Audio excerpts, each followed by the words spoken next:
এখন দেখাতে চলেছি আপনাদেরকে ছোট ছোট বাটি ও বড় বাটি, স্যুপ বাটি ছোট, এসব কিছু দেখাতে চলেছে এবং দামগুলোও জানাচ্ছি আপনাদেরকে, দেখে নিন। ভালো ব্র্যান্ডেড কোম্পানির বাটি আছে, প্লেট আছে, আরও বড় বড় জিনিস আছে, প্লেট বাটি, সেগুলো আপনাদের পরে ভিডিও দেখাবো।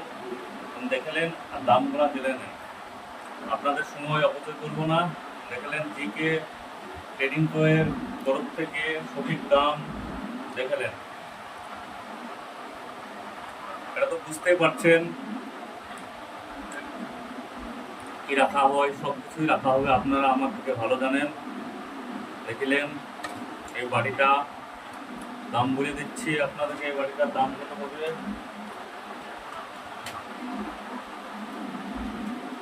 এই বাড়িটার দাম আপনি লোকাল জায়গায় কিনতে গেলে 150 টাকা নেবে, 150 টাকা। আমি শুধুমাত্র 100